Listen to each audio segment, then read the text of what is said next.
On a entendu Nicole Belloubet à l'instant. Elle a aussi fait des annonces concrètes concernant la prison de Réau. Oui, là où s'est échappé le braqueur, et elle a annoncé notamment la création de filins.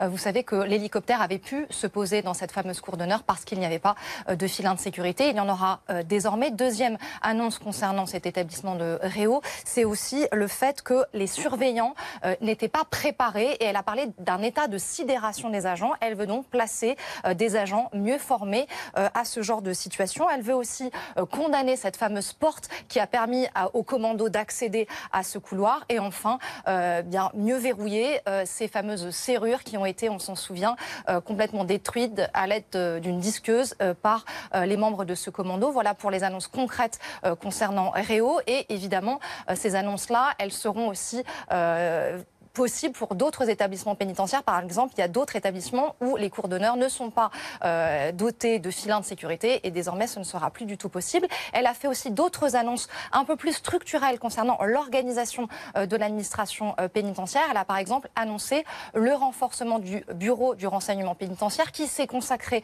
depuis plusieurs mois à lutter plutôt contre les détenus radicaux islamistes, c'est-à-dire que ça a été vraiment l'axe prioritaire de ce renseignement pénitentiaire, et elle veut qu'il y ait désormais des agents qui s'occupent plus particulièrement des détenus particulièrement surveillés. Donc 15 emplois vont être créés pour renforcer ce pôle criminalité. La dernière annonce, c'est la création d'un état-major de sécurité pour avoir une vision globale, plus importante, et mettre fin à ce qu'elle appelle une forme d'inertie de l'administration. Elle parle d'une administration qui n'était pas assez réactive. Alors voilà les conclusions qu'elle tire de ce rapport. Il y a en revanche deux questions qui restent en suspens. C'est, vous savez, on avait entendu parler de survol de drones au-dessus de la prison de Réau. Est-ce qu'il y a eu repérage?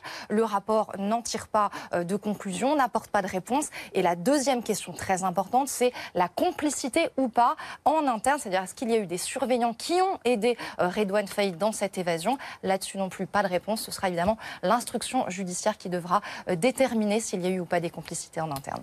Merci beaucoup.